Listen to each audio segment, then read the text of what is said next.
À 4 heures du matin, dans le silence tendu d'un Paris endormi, un signal bref fit vibrer un appareil ultra sécurisé. Nul, pas même les plus fins stratèges, n'aurait pu anticiper l'onde de choc des 3 jours à venir. Ce simple appel allait bouleverser le rapport de force entre Paris et Moscou, et ce pour longtemps. Monsieur le ministre, lança la voix grave du général Thierry Burkhard, chef des armées à l'autre bout du fil. Elle trahissait une inquiétude inhabituelle. Nous avons intercepté une transmission directe du Kremlin. Poutine prévoit une allocution dans moins de 2 heures. Et il parle de vous. Le cornu resta figé, silencieux. Ses doigts pianotaient nerveusement sur le bois noble de son bureau, un geste que seuls ses conseillers les plus proches savaient interpréter. La teneur du message est explicite menace ciblée contre votre personne et contre la France en réponse à notre soutien militaire à l'Ukraine. Quelques instants plus tard, les écrans russes s'emplissaient du visage figé de Vladimir Poutine. Costume sombre, regard d'acier, cette posture glaciale qu'il avait raffinée au fil de ses 25 années au sommet du pouvoir. Mais ce jour-là, quelque chose clochait. Une crispation dans sa voix, un agacement à peine dissimulé. La France, entama-t-il lentement, et son ministre de la Défense que l'écornu pense pour pouvoir défier la Russie en toute impunité. Il marqua une pause calculée. Ils livrent des armes à Kiev. Ils entraînent leurs soldats. Ils se croient intouchables. Puis la sentence tomba nette comme un couperet. À monsieur le cornu, je dis ceci. La mémoire russe est tenace. Chaque missile expédié, chaque euro investi, chaque heure écoulée alimente notre compte. La France joue un jeu risqué, très risqué. À peine les mots de Poutine avaient-ils franchi les écrans que les experts géopolitiques de Tokyo à Washington se jetaient dessus. Nomme une ministre étranger nommément du jamais vu ou presque. Un signal fort. À Paris, l'Élysée réagit aussitôt, réunion d'urgence, huis clos absolu. Autour de la table, Emmanuel Macron l'écornu, Catherine Colonna et les têtes pensantes du renseignement. L'ambiance électrique nerveuse. Macron brisa le silence. Son regard était fixé sur le cornu. Il te cible. Il veut te faire porter le chapeau, te transformer en bouc émissaire, une vieille recette du KGB. Le cornu acquiesça imperturbable. Il pense que je vais reculer, que je vais faire profil bas, calmer le jeu. Il se trompe lourdement. Tu es sûr de toi, glissa Colonna, l'air grave. Réfléchis bien, Sébastien. Ce genre d'escalade peut vite dégénérer. Il a 1000 façons de riposter virus dans nos réseaux désinformation massive, intimidation militaire. Le cornu se leva sans un mot. Il traversa la pièce, s'arrêta devant une immense carte d'Europe. Son doigt suivait la ligne frontalière ukrainienne. Ses yeux, eux, semblaient y lire l'histoire. Catherine, c'est justement cette peur-là qui a nourri son arrogance. La Géorgie, on a tremblé. En Crimée, on a hésité. Donbass, même refrain. Et maintenant, c'est l'Ukraine entière qui paye notre frilosité. Il se retourna lentement. La vraie question, c'est à quel moment décide-t-on que trop, c'est trop? Un lourd silence s'installa comme suspendu dans l'air. Macron scrutait le cornu avec une expression indéchiffrable, mi-fascinée, mi-préoccupée. Il le connaissait trop bien. Cette lueur dans son regard, elle annonçait qu'il avait déjà tranché. Inutile de tenter de le faire reculer. Alors, quelle est ta riposte, lança calmement le président. Pas de déclaration molle ni de manœuvre diplomatique, répondit le cornu. Je parle d'un geste fort visible immédiat. Du concret du militaire, il marqua une pause avant de lâcher sa bombe. L'aide promise à l'Ukraine pour 2024 s'élève à 3 milliards. Je veux doubler la mise, passer à 6 milliards, et l'annoncer publiquement d'ici 2 jours. Un message limpide adressé directement à Poutine, un conseiller manqua s'étouffer. Tu veux quoi? Mais c'est du délire, on n'a pas ce budget. Le cornu ne broncha pas, j'ai passé la nuit à faire les comptes. On peut le faire. Les intérêts des avoirs russes gelés suffisent à couvrir une partie. On libère les stocks obsolètes de l'armée de terre qu'on allait remplacer de toute façon et on augmente la cadence de notre industrie de défense. En bonus, ça crée de l'emploi chez nous. Macron doit joindre sous le menton peser chaque mot. Tu joues gros. On n'a pas le luxe de jouer petit, répliqua le cornu. Ce que Poutine attend, c'est notre peur. Il nous croit divisés, hésitants, mous. Il faut lui prouver le contraire, et pas par des discours, par des actes. Un long silence suivit, puis Macron acquiesça. Très bien, tu t'en occupes personnellement, pas de fuite, préparation totale. Et le jour où tu l'annonces, ça doit être béton. Impeccable, imparable. Pendant un jour et demi, le cornu ne toucha presque pas son lit. Il était entré dans ce que ses collaborateurs appelaient en chuchotant son mode combat. Concentration maximale, aucune tâche déléguée, contrôle serré sur chaque virgule. L'adrénaline remplaçait le sommeil. Tout devait être prêt sans exception. 3 chantiers cruciaux occupaient ses journées et ses nuits. Dresser la liste précise du matériel militaire que la France allait livrer à Kiev. Échafauder un plan de financement inattaquable prouvant que cette opération ne ferait pas exploser le budget de l'État. Préparer une offensive médiatique qui retournerait la menace de Poutine contre lui-même et transformerait la peur en triomphe national. À 23h30 la veille du grand jour, le téléphone sonna. Sur l'écran, Bruno Le Maire, son ancien mentor. « Sébastien, dis-moi que ce que j'entends est faux. » Tu ne vas pas foncer tête baissée dans ce piège, Bruno, tu sais que je ne commande jamais ce qui est en cours. Ce n'est pas en cours, c'est un suicide médiatique. Tu sais très bien à qui tu t'attaques. Poutine ne rigole pas. Tu sais ce qu'il a déjà... Le cornu se figea. Puis d'un ton posé presque doux, mais avec l'assurance d'un roc, tu te souviens de ce que tu m'as dit quand j'étais gamin stagiaire à l'Assemblée, que dans ce métier, il y a ceux qui aiment parler des valeurs et ceux qui les mettent en jeu. Que les premiers remplissent des CV et les secondes les livres d'histoire.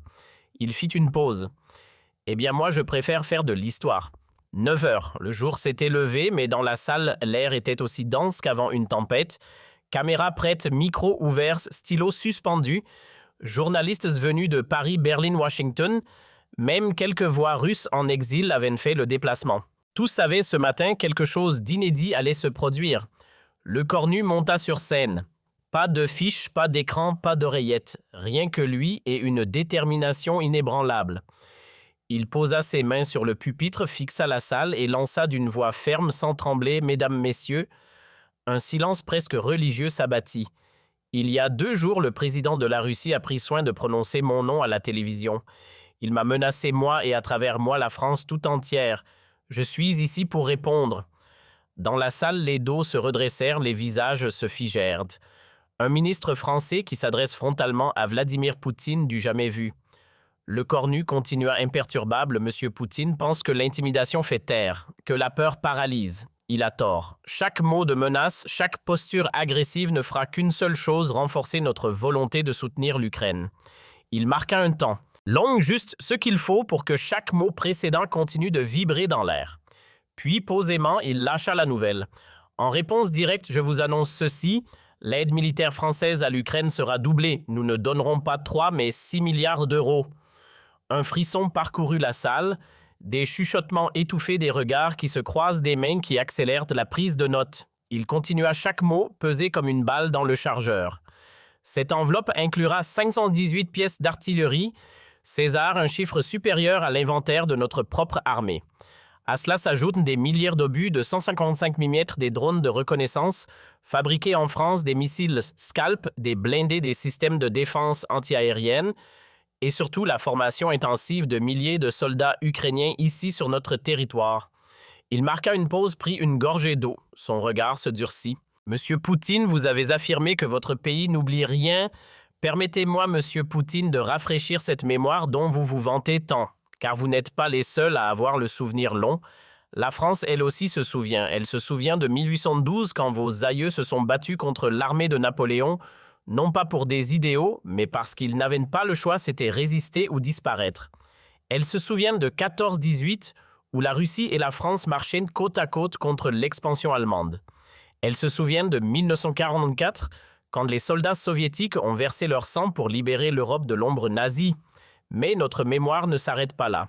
Nous nous souvenons aussi de Budapest, de Vilnius de l'année 1980, de ces peuples qu'on a tenté d'écraser sous les bottes de l'Empire. À cet instant, un silence quasi sacré enveloppait la salle. Certains journalistes avaient arrêté d'écrire. Ils étaient suspendus à chaque mot comme figés dans un instant d'histoire. Vous pensez qu'en pointant du doigt un ministre français en brandissant des menaces, vous allez faire trembler la République, vous vous méprenez lourdement. À chaque nouvelle menace, la France répondra par un soutien accru à l'Ukraine. Plus vous tentez de nous effrayer, plus notre volonté se solidifie. Le cornu se pencha légèrement vers les micros. Sa voix était tranchante comme une lame. Que ce soit bien clair, la France ne cédera rien. Pas 1 mètre, Pas un sou, pas une seule munition. Vous voulez mesurer les rapports de force, Monsieur Poutine, très bien, comparons. Aujourd'hui, nos usines tournent à plein régime. Le canon César, il sort désormais de nos chaînes de production en plus grand nombre que ceux en dotation dans notre propre armée. Les obus, des dizaines de milliers fabriqués chaque mois sans interruption jour et nuit. C'est ça la réponse industrielle de l'Europe. C'est ça une économie de guerre, et ce n'est que le début. Puis le Cornu planta son regard dans l'objectif. Un ton glacial précis, définitif. Alors si vous pensiez qu'en menaçant un ministre français, vous alliez modifier le cap de notre engagement, félicitations, vous venez de renforcer notre détermination. Merci. Explosion dans la salle. Une pluie de questions s'abattit, les mains se levaient de tous côtés. Mais le Cornu ne répondit pas. Il descendit calmement de la tribune, laissant derrière lui le silence lourd de ceux qui viennent d'entendre l'histoire s'écrire. En moins d'une demi-heure, ces mots avaient traversé les continents. Le Figaro titrait « La déclaration de guerre de Le Cornu à Moscou ». CNN affichait « Un ministre français ose défier directement le Kremlin. Riyad plus tranchant encore Le Cornu à Poutine. Chaque menace devient une cargaison d'armes pour Kiev ». Mais au-delà des titres, choque une question commençait à inquiéter les chancelleries du monde entier. Quelle serait la réaction de Poutine? La riposte ne s'est pas fait attendre. À peine 6 heures après le coup de tonnerre signé, les Cornus, le Kremlin entrait en alerte. Dimitri Peskov, visiblement sous pression, apparaissait en urgence devant la presse internationale depuis Moscou. Les propos du ministre Le Cornu sont irresponsables et inacceptables. Une provocation directe intolérable. La Russie répondra et elle répondra comme il se doit. Mais ce que les mots ne pouvaient masquer, c'était le changement subtil dans l'attitude. Fini le ton dominateur habituel. À la place, une nervosité palpable, presque un repli. Les spécialistes n'ont pas mis longtemps à capter la nuance. Cette fois, Poutine vient de perdre une manche, écrivit un analyste du CSIS. Le Cornu vient de briser un tabou, il a osé monter d'un cran. Là où tant de dirigeants hésitent, lui a choisi l'affrontement frontal. Il force désormais le Kremlin à un choix dangereux, reculer ou déclencher une crise qu'il ne peut se permettre. À Paris, les 2 jours qui suivirent furent une partie d'échecs sous haute tension. Chaque geste de Moscou était disséqué. Radar braqué sur le cyberespace, aucune attaque massive. Activité militaire, rien de plus que d'ordinaire. Troll numérique, étonnamment silencieux. Poutine, l'expert du chantage, semblait à court de cartes. Il est paralysé, commenta le général Bourcard lors d'un briefing classé secret.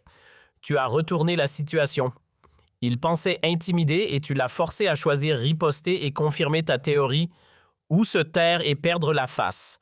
Mais le véritable retournement de situation n'est pas venu du Kremlin, il est arrivé d'Europe. 12 heures après le discours choc de l'écornu, Berlin sortait du bois plus de 2 milliards d'euros pour Kiev. Puis Varsovie annonçait plus de 5 milliards. Londres suivait avec 1 milliard supplémentaire. Et enfin, la Haye ajoutait 500 millions à la pile. En une semaine à peine, la réaction en chaîne déclenchée par Paris avait fait pleuvoir plus de 12 milliards d'euros d'armement sur l'Ukraine. Poutine voulait isoler la France. Il a créé malgré lui un front européen plus uni que jamais. À Kiev, les caméras s'allument, les micros s'alignent. Zelensky entre dans la salle de presse, visage grave, voix vibrante d'émotion. « Je tiens à exprimer ma gratitude au ministre Le Cornu », déclare-t-il. Ce qu'il vient de faire prouve que le mot « courage » n'est pas tombé dans l'oubli en Europe.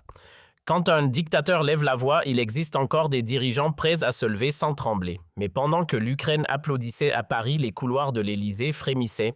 La question qui brûlait toutes les lèvres, Macron allait-il soutenir ou recadrer son ministre? Certains conseillers, visiblement agacés, grondaient à voix basse, Le Cornu est allé trop loin. Il a franchi une ligne rouge. C'est une bombe diplomatique, ce qu'il vient de déclencher. Et puis, contre toute attente, le président sort du silence. Invité surprise sur France Inter, il tranche Sébastien Le Cornu a agi exactement comme un ministre des Armées le doit. Il a défendu la France, ses valeurs, son honneur. Face à la menace, on ne recule pas. C'était clair net, sans la moindre équivoque, l'Élysée avait donné son feu vert. Et pas en privé, en pleine lumière. 30 jours plus tard, la promesse se transforma en action. Le tout premier convoi militaire étampillé République française franchissait les frontières ukrainiennes. À bord des canons, César dernier crie des caisses entières de munitions, des essaim de drones, des missiles, Bien réel, pas des mots, pas des communiqués de l'acier. Les soldats ukrainiens accueillirent les camions comme des libérateurs brandissant fièrement le drapeau tricolore. Sur l'un des canons, une inscription taguée au pochoir en lettres capitales fit le tour du monde, un petit cadeau de Lecornu à Poutine. L'image devint virale. Elle ne montrait pas juste une arme. Elle incarnait une riposte, un symbole, la matérialisation d'un refus de céder. À Paris, dans son bureau au ministère, Lecornu regardait la scène en silence sur son écran. Un appel. Catherine Vautrin. Une voix familière. Tu viens de faire ce que personne n'avait osé tenter, dit-elle.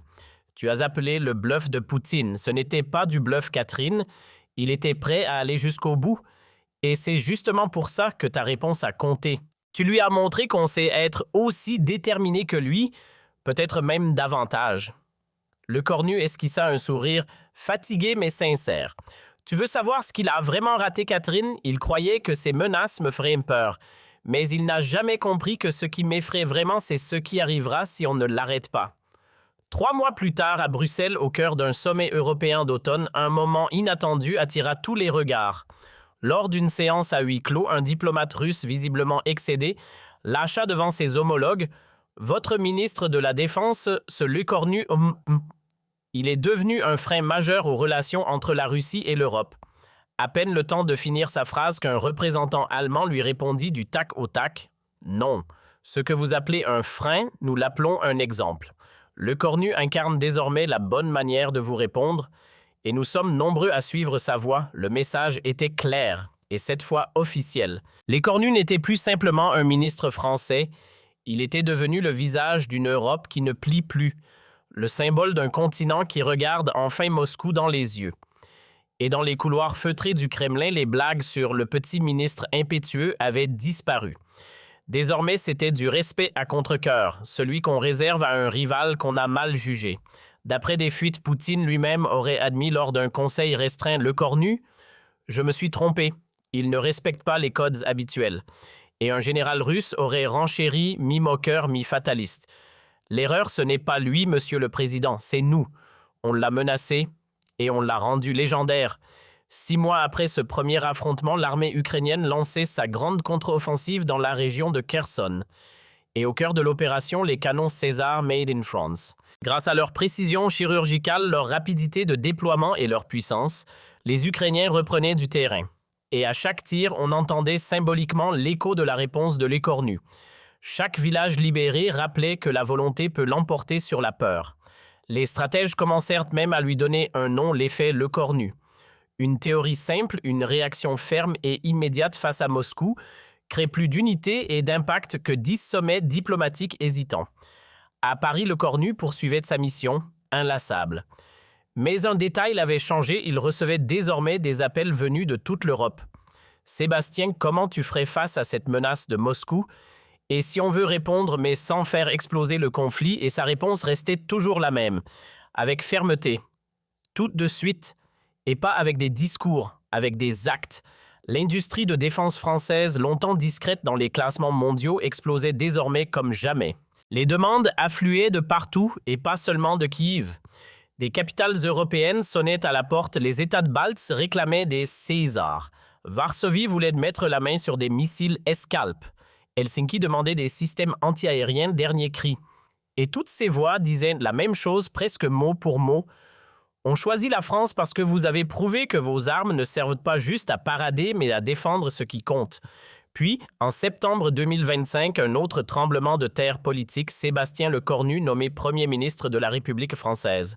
La première réaction internationale, elle ne vint ni de Washington ni de Bruxelles, mais de Moscou. Lors du traditionnel point presse, Dmitri Peskov, fidèle porte-parole du Kremlin, déclara d'un ton glacial « Nous avons bien noté cette nomination. Aucune menace, aucune pique, pas même un haussement de ton. Seulement 3 mots lourds. » Le Kremlin avait compris. Car une chose est sûre, on ne menace pas Sébastien Lecornu. Qu'on l'aime ou non, une chose est désormais certaine, on respecte le Cornu de bon gré ou sous pression. Son affrontement avec Moscou est aujourd'hui décortiqué dans les grandes académies militaires de West Point à Saint-Cyr. Pas comme une anecdote, comme un cas d'école. Comment tenir tête à un régime qui menace, manipule, impose par la peur, élève, scrute ses mots, sa méthode et surtout ses résultats. La leçon est sans appel. Face à un tyran, la prudence rassure, mais seule la fermeté protège. Poutine lui avait misé sur un principe vieux comme la guerre froide que l'Occident tremble devant l'idée d'un affrontement frontal. Il pensait que chaque rugissement russe ferait reculer les Européens, qu'un simple froncement de sourcils suffirait à diviser l'OTAN. Et jusqu'ici, il n'avait pas eu tort, la Géorgie, la Crimée, le Donbass. 3 coups de force, 3 silences gênés, mais puis vint le cornu. Pas un diplomate blanchi sous le harnais. Un ministre jeune sans calcul, sans langue de bois et surtout sans peur. Un homme nourri d'histoire qui avait compris une vérité simple mais implacable. Les autocrates ne respectent qu'une chose, la détermination sans faille. Les historiens du futur, quand ils retraceront le conflit ukrainien, ne manqueront pas de désigner un tournant clair. Le moment où l'Europe est sortie de sa torpeur, où un ministre français a pris le micro, regardé la menace droit dans les yeux et a dit non. Ce jour-là, la peur a changé de camp. Le discours de Lecornu, il a agi comme un catalyseur. Il a transformé une tentative d'intimidation en vague de solidarité. 6 mots résument ce basculement. Chaque menace sera plus d'armes. Poutine pensait diviser. Il a provoqué l'union. Il voulait terrifier. Il a réveillé. Il cherchait à affaiblir. Il a renforcé. Tout ça pour une erreur de calcul. Il croyait que Sébastien Lecornu avait peur de lui. Il n'aurait pas pu se tromper davantage. Puis quelque chose de profondément inattendu se produisit. Pas une déclaration officielle, pas un revirement diplomatique, mais un élan humain. Dans les jours qui suivirent le discours, le ministère des Armées fut submergé. Non pas par des critiques ni par des rapports confidentiels, mais par des lettres, des milliers, écrites par des citoyens, des gens simples venus de toute l'Europe, des Polonais, des Estoniens, des Lituaniens, des Finlandais, même des Allemands. Tous portaient le même message. Merci d'avoir eu le courage de dire ce que nous n'osions plus espérer. Parmi ces lettres, celle d'une grand-mère estonienne de 87 ans écrite d'une main tremblante. J'ai connu l'occupation soviétique. Pendant des années, j'ai cru que l'Europe de l'Ouest avait oublié ce que c'est de vivre avec la peur russe au-dessus de la tête. Mais M. Lecornu m'a prouvé que j'avais tort. Au ministère, les courriers s'accumulaient en piles. Ses conseillers proposèrent de les archiver. Mais Lecornu refusa. Chaque matin, il s'obligeait à en lire au moins 10. Ces gens, disait-il, ont compris le vrai enjeu. Ce n'est pas une question de géopolitique. C'est une bataille pour la mémoire, car si on plie aujourd'hui, on renonce pour toujours. Un jour, une enveloppe attira son attention. Elle venait d'un vétéran ukrainien blessé à Bakhmut. À l'intérieur, une photo. On y voit l'homme bras en écharpe debout à côté d'un canon César. Il sourit malgré tout. Au dos, une phrase griffonnée en français hésitant. « Ce canon a sauvé ma brigade. Merci la France. Merci Lecornu. Vous êtes notre héros. » Mais tout le monde n'applaudissait pas. Au-delà des lettres de soutien et des éloges des voix dissonantes, commencèrent à émerger plus feutrées, plus prudentes, mais bien présentes. Dans les salons feutrés de la diplomatie parisienne, certains grinçaient des dents. Lecornu agit comme un cow-boy, glissa un ancien ambassadeur entre 2 coupes de champagne lors d'un dîner huppé. Il joue avec des allumettes à côté d'un baril de poudre. Une guerre avec la Russie serait un désastre. Ces murmures, d'abord discrets, trouvèrent vite écho dans certains éditos bien en vue. Le Monde diplomatique titra « La dangereuse escalade de Lecornu ». L'article pointait du doigt ce qu'il appelait une dérive belliqueuse, un discours frontal qui risquait selon lui de claquer la porte à toute négociation future. Mais Lecornu n'éluda rien. Invité sur France Inter, il répondit sans détour « On m'accuse d'avoir escaladé ». Mais qui a commencé, ce n'est pas moi qui ai menacé en direct à la télévision russe, c'est Poutine qui a mis mon nom sur la table. Moi, j'ai simplement répondu. Il marqua une pause. Certains voudraient que je me taise, que je baisse la tête. Mais soyons clairs, face à un tyran se taire, ce n'est pas être sage, c'est être lâche, des mots tranchants, durs, presque brutaux. Mais ils touchèrent une corde sensible. Les sondages le confirmèrent. 68% des Français approuvaient la riposte de Lecornu face au Kremlin. Le message était passé, et il était clair. Pendant que les caméras se concentraient sur les grandes déclarations dans les coulisses de l'Europe, un glissement plus discret, mais tout aussi décisif, était en marche. Le discours de Lecornu avait planté une graine et elle commençait à germer. Des ministres de la Défense qui, quelques mois plus tôt, pesaient chaque mot avec prudence, adoptaient désormais un ton plus direct, plus assumé. À Berlin, Boris Pistorius, le ministre allemand de la Défense, déclara depuis la tribune d'une conférence « Ce que nous montre l'exemple de Lecornu, c'est qu'on peut être ferme sans être va-t-en-guerre, qu'on peut défendre nos principes sans tomber dans la provocation. » L'Allemagne a des leçons à tirer de cela. Mais c'est en Pologne que les choses prirent une tournure presque irréelle. En visite à Varsovie, Lecornu ne fut pas accueilli comme un simple ministre, mais comme une légende vivante. Devant le ministère polonais de la Défense, une foule compacte l'attendait. Des milliers de Polonais brandissant côte à côte le drapeau rouge et blanc et le drapeau tricolore. Certains levaient des pancartes Lecornu, par de Gaulle 2.0, merci d'avoir défendu l'Europe. Le ministre français, habitué aux réunions feutrées et aux dossiers classés confidentiels défense, se retrouvait au cœur d'un moment surréaliste. Son homologue polonais, Mariusz Błaszczak, lui tendit la main avec émotion. « Vous avez accompli ce que peu osent... Vous avez fixé le regard du diable russe, et vous n'avez même pas cligné. » Lecornu répondit sans détour, nul besoin de nous faire de longs discours. « La Pologne sait mieux que quiconque ce que signifie avoir Moscou pour voisin. Votre bravoure est le miroir de la nôtre. Le véritable test, le moment de vérité, arriva près de 2 ans après le célèbre discours de Lecornu. Pas sur un champ de bataille, pas avec des missiles, mais dans le silence froid des réseaux.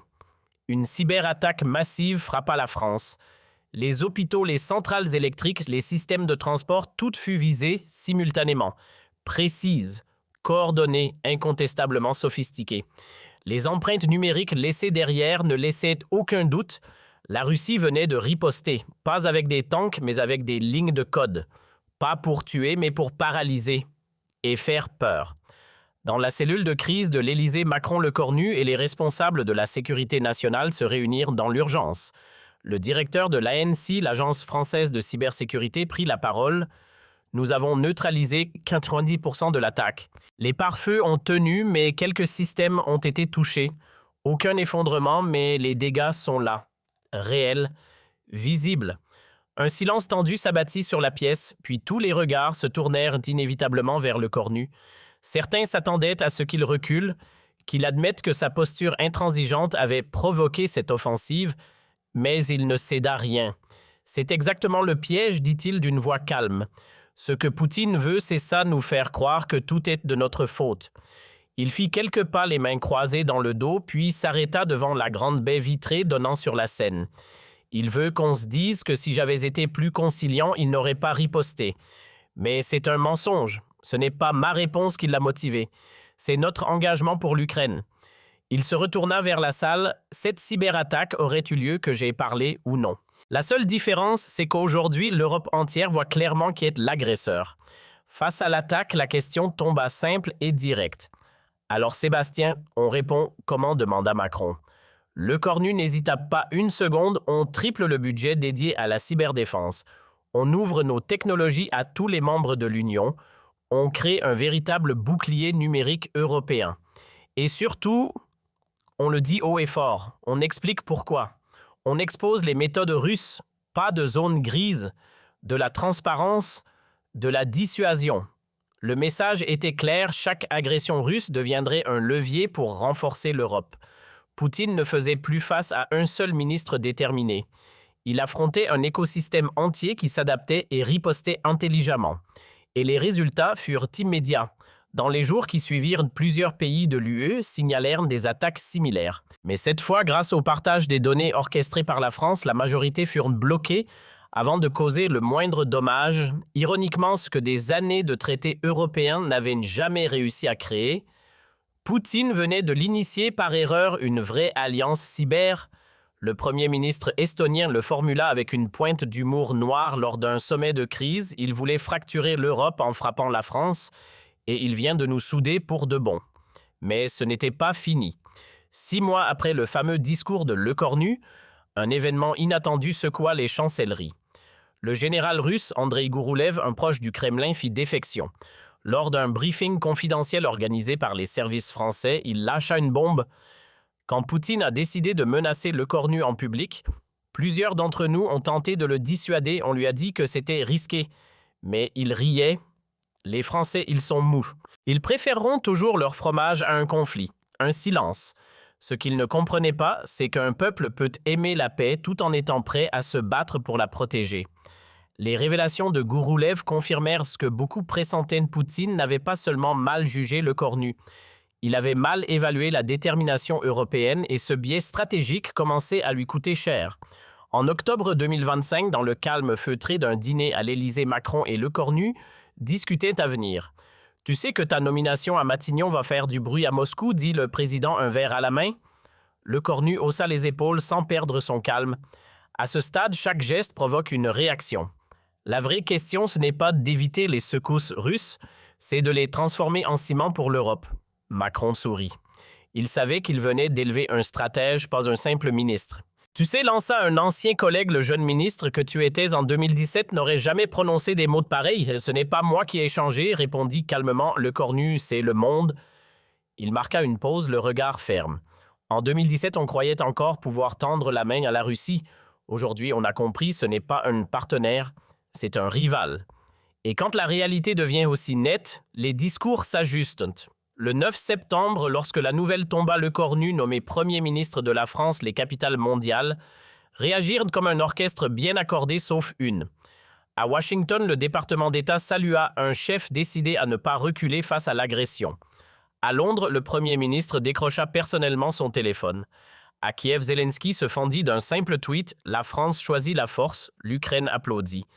Et à Moscou, Silence Radio. 48 heures d'un mutisme glacial. Jusqu'à 3 mots secs comme une lame, nous prenons note. Aucune menace, aucun avertissement, pas même une pique. Et c'est précisément ce silence-là qui en disait le plus. Poutine avait compris. Le Cornu ne serait ni intimidé ni déstabilisé.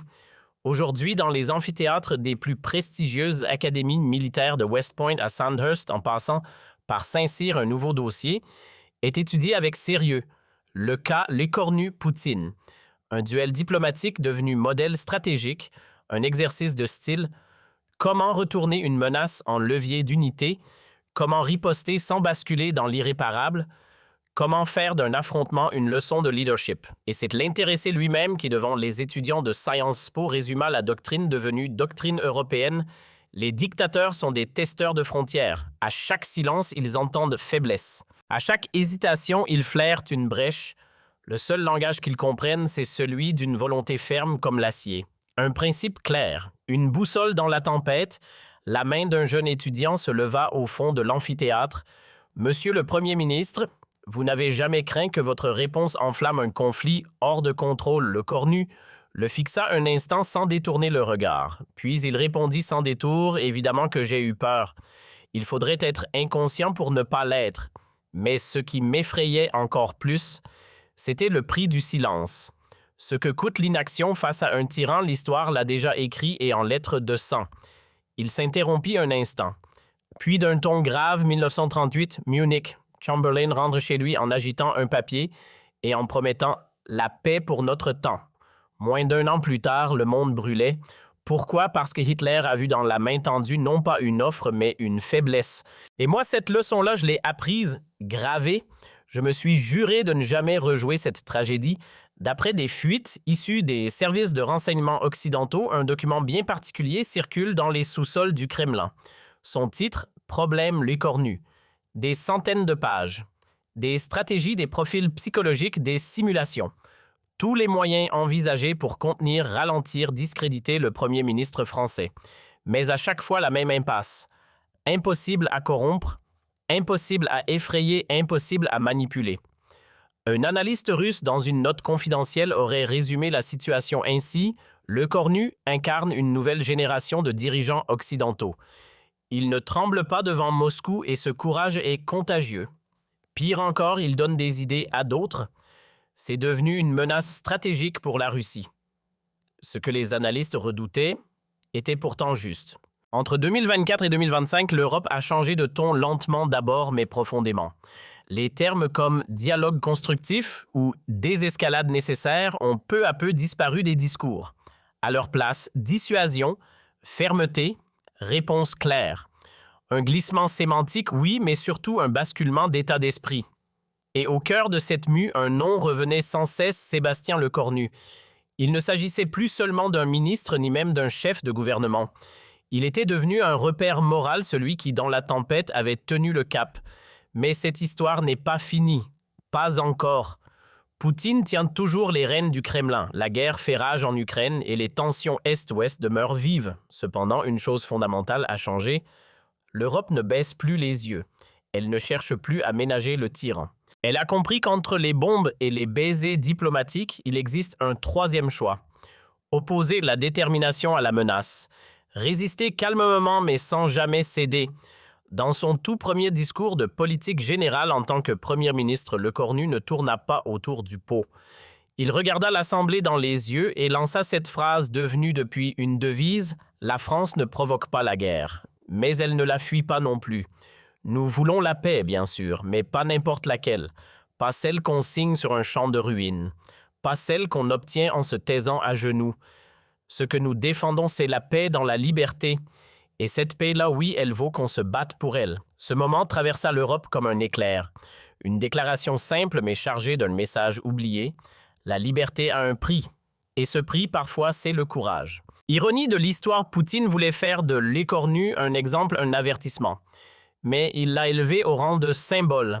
Un symbole de résistance, de lucidité, de force tranquille face à l'intimidation. Et ce symbole ne s'est pas éteint. Il a enflammé d'autres capitales, inspiré d'autres dirigeants, redéfini peu à peu l'équilibre du pouvoir sur le continent européen. Tout cela parce qu'un matin à 4h17, un téléphone a vibré dans le silence d'un bureau parisien et que celui qui a décroché a choisi de ne pas céder à la peur.